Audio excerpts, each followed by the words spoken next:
What is up, gamers, and welcome back to another episode of New Game Plus, all things gaming. As always, I'm Amanda Cunningham. Joined with me is AJ Tenari Aloha gamers. and Ryan Cunningham, who is also my brother, even though we've already established that, our wonderful producer as well. And this week, well, do we have a ton of stuff for you? So let's roll right into it.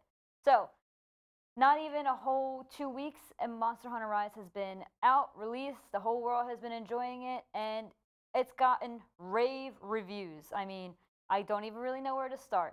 It still manages to surprise and delight the player, which is a good thing, because, I feel like with a lot of, you know, different gaming series, if they make, spin-offs, it's kind of hard to adjust, like, if it's going to be good or not. Fair, like, fair. yeah. So, nothing but good things on that end, so that's great. So I know Monster Hunter Rise, you hunt for monsters. So successful As hunts, advertised, good. you're right, they're advertising. Successful hunts earn you more materials to craft better equipment to take down larger monsters. That makes sense to get XP, level up. Just be the best you can be in that game. It also relies on a balance of preparation and skills, which a lot of games also do. If you aren't prepared, you're not going to be able to defeat higher level enemies. And if you don't have the skills for that, then you're not really going to succeed anyway. So what kind of like difficulty are we talking about? Is it like kind of easy to get into? Is it a little more, like the Dark Souls of Monster Hunter? Oh, no, it's definitely not Dark Souls and Monster Hunter. I can tell you that right now. I'd say it's a little, if you're not used to it, you probably won't enjoy it as much. But once you get into the groove of it, it'll be good. I mean, Nice. I know I want to get my hands on it and maybe try it out. But Nice, I can nice. tell you that definitely is, you're not going to be daunted when you first pick it up. There's also 14 different weapon types that you can switch between, so you can get a variety of fighting styles, which I really like because if you're set with only 3 options and you don't like any of those 3, then you're not really going to get the full enjoyment out of a game like that. So I think having 14 is a huge number, and it's definitely something that you can pick and choose, and you can just throw out the ones you don't like and then level up the ones you do like, or just grind and work hard. AJ, I mean, what more could you want? Working hard and reaping those rewards. I think that feels really good on the inside. Makes you feel like you accomplished something. makes Because you feel good. as a college student, I know I've never accomplished anything in my life, and that's why I'm here. I couldn't have said that any better than myself or yourself, or never mind. Just moving What's on. wrong with it? Yeah. So it's also a strategic game. It's if you don't like strategy, then this isn't probably the game for you.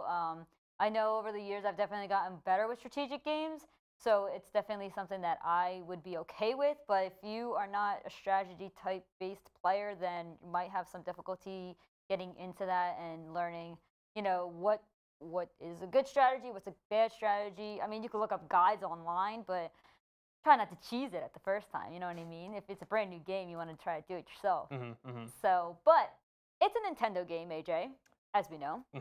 And Nintendo Online is horrible, as we've established. We have. However, Monster Hunter Rise has a fast load time in and out of hunts, which I've heard nothing but great things about, which is mind-boggling. Maybe Nintendo heard our prayers in the first episode and actually thought, yes, you know what? We are going to fix this for you. That'd be great. If Mr. Miyamoto is watching right now, we want to let you know we love you, we respect you, and thank you for listening to our concerns. We'll hit you up with anything more we got.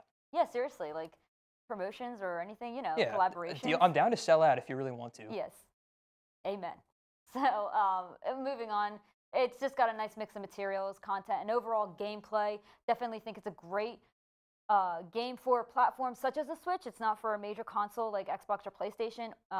So it's definitely, if you don't have any of those consoles or a PC, so it's great to get your hands on, and it's really accessible since you can bring the Switch anywhere. The only thing you might have an issue with if you move out of your home or for Wi-Fi would be online. I think so. Other than that, definitely something. I give it a 8 out of 10. I think that would be pretty good. It's fair enough. I mean, I've never played it, so I can't rate it, but it sounds grand, and I think I might have to try it after this. That's what I'm saying. Ryan, I know you've played this before.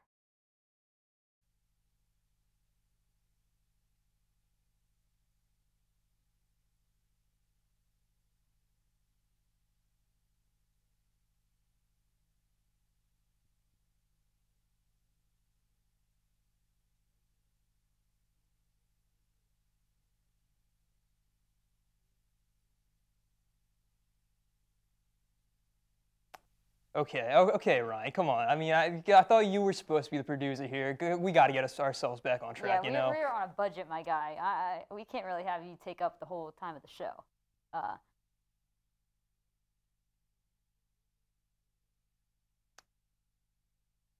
Oh, well, on that note, I say it's time we move on to our next segment, and we're going to kind of talk about our highlights from 2021. You know, a lot of games have come out this year, and unfortunately, I have not really played too many of those games. The only game that I really played that come out this year was Persona 5 Strikers. I had a great time with that game, sunk like almost 100 hours into that. One of the only few games I've platinumed on my PlayStation 4.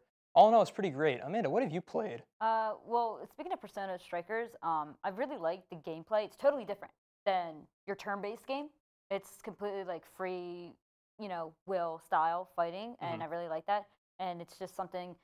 It's not super story-based. It is, but it's not like Persona 5 Yeah. or Persona 5 Royal. So it's definitely something that is different. If you like turn-based games, you might have a hard time adjusting to it. But I really liked what they did. They tried Hmm. something different. So Yeah, but it still feels like Persona, which is really nice. yeah, exactly. You still get that Persona feeling. Mhm. So for me, I just realized actually none of the games I'm currently playing are from 2021. However, they are from at least November and October. Close enough. Yeah, so the Crown Tundra DLC definitely something I've worked on, and I have countless hours in that. Yakuza Like a Dragon is also something else I've worked on for sure. Um, and Persona 5 Royal is also something other than I know it's super like old at this point. It's like a year old, but I mean countless hours. Definitely older games like from 2020 are still going strong in 2021. So I don't really have a problem with playing them. You know what I mean? Mhm. However, I know there was Final Fantasy that came out last year. True. I sunk a lot of hours into the Final Fantasy VII remake during winter break. That was a lot of fun. It inspired me to actually play the original for the PlayStation. They released a port on the Switch not too long ago, so I've been playing through that and having a great time with the original Final Fantasy VII. It's kind of weird and it looks like a 2-year-old made it, but you know, it's all part of the charm, and I really like that a lot. I've also been kind of going back to a Pokemon Y to be specific. I've been playing a Nuzlocke. If you don't know what that is, it's like a different rule set for Pokemon that makes it a little more harder and a little more fun. And I think it's fun, a little devastating at times, but you know, it's all a part of the joy of the experience. Also, been playing a lot of Star Fox Assault on my GameCube, which I fished out during quarantine. That's been a lot of fun because you know the GameCube Star Fox games are a little iffy, but I'm glad that this one was a good one, considering the one that came before it, Star Fox Adventure, is infamously dookie, which I also played, much to my dismay. But I was very glad to hear that Star Fox Assault was great. And then I also played BioShock Remastered. I got that for Christmas and just got around to playing that. One of my favorite games of all time, and I was glad to see it get like the high definition treatment. Yeah, for sure. BioShock was a big thing, especially on a 360. I Yeah. know when it came out, it was like a huge deal. So definitely, that's really cool. I'm glad you're getting enjoyment out of those games, especially like games like Pokemon. Hmm. Uh, I mean, classics. You can't get wrong. You Yeah. can't go wrong with that. But speaking of Pokemon, I know I mentioned the Crown Tundra DLC, and I'm just like when quarantine had started, I didn't have anything really to play. But when Pokemon Sword and Shield came out, I thought, oh, I see all these people playing it, and it looks really cool. And then I got it. Great. The Isle of Armor DLC wasn't the greatest. I personally, I mean, it was good, but I get more enjoyment out of the Crown Tundra. So many legendary Pokemon you can catch in max raid layers and max raid battles. So definitely something I've been working on. I don't think I'll put it down anytime soon. I have like 130 hours, maybe a little more than that in the game. So it's always a joy to pick up the Switch and play that. I know I mentioned Yakuza Like a Dragon. It came out in November. Speaking, when you mentioned Royal Strikers Hmm. and how that is not turn based. Well, this one, Yakuza Like a Dragon, is turn based, Oh. so it's totally different than like your just free for all style of fighting. And I'm gonna be honest, I didn't really like it at first, but now that I'm used to it, it's definitely it's I prefer free for all, but I mean, it's really cool that the devs decided to change it up, and it was well received. So nothing but great things. I haven't beaten the game. I'm on chapter 10 of 15, so super excited to finish that. And then, as I said earlier, Persona Royal. I finished my first playthrough, and then I'm on my New Game Plus. I'm on, like Very nice. probably like a quarter of the way through, but let me tell you, it's my favorite. My favorite Persona game for sure. Tons of new content, which I love, and I just love the new characters they added and all the little little mini games that they added. Mhm. So it's definitely something that thumbs up. I really enjoyed it. Atlas really knocked it out of the ballpark with that. Yeah, I definitely gotta get in on that because I also have Persona 5 Royal. Have not played it yet, but I plan to You do it gotta, over the yeah, summer. definitely. You definitely need to get on that. I tell you, endless amounts of content and fun. So yeah, well, 2021, 2020. I don't know what you want to consider it. Looks like it's going good for us so far, Mhm. but there's always news in the gaming world, and it never stops. And let me tell you, it's something that every day there's something new and mind-boggling.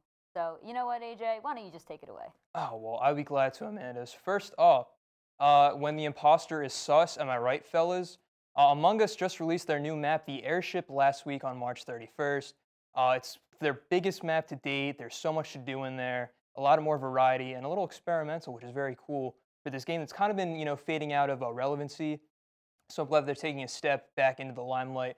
But unfortunately, the Among Us memes, it's so deep seated in irony that I don't think they're going away like anytime soon. Yeah, But I still unfortunately. enjoy them. Next up, we all know the meme that the Xbox Series X looks like a mini fridge. Well, Xbox fully embraced that and made an actual Xbox mini Can you fridge. believe that? You're just like, oh, dude, let's play Xbox, and they actually go over, and it's like it's not an Xbox. Yeah, It's a it's just fridge. right there. They open it, and they're like, oh, I just broke it, and then there's like drinks in it. No, bro. Yeah, you're good. I mean, like I said last week, I was gonna pour milk in an Xbox Series X to see if it actually worked as a fridge, but now I don't have to Yeah. because I can enter a sweepstakes that Xbox presented, and I could win my own. They promised to make more in the future, and they decided to do this after they were in a competition on Twitter for who's the best brand. They were neck and neck with Skittles, and they promised to make the Xbox Series X mini fridge a real thing, and then they just pulled ahead and they won. Gotta love it. You love to see it. It's great. Things you love to see. That true. Yeah. There you go. Next up, the Analog Pocket was announced last year. It is a handheld gaming device that allows you to play old Game Boy, Game Boy Color, and Game Boy Advance games, which is very nice, all physical, no emulation at all. But unfortunately, it had a bit of a kerfuffle of the past couple weeks due to the infamous Suez Canal incident. Rest in Oh peace. yeah.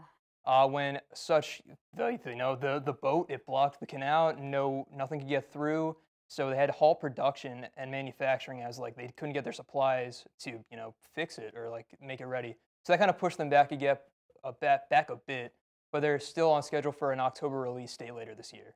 Oh, that's really cool. We're gonna get my hands on one of them if I can play Mhm. my Game Boy games again. True. All right. Well, probably gaming history's one of the biggest upsets in gaming history, Cyberpunk 2077. But they just got a patch 1.2. Got a new update on all mediums it can be played upon.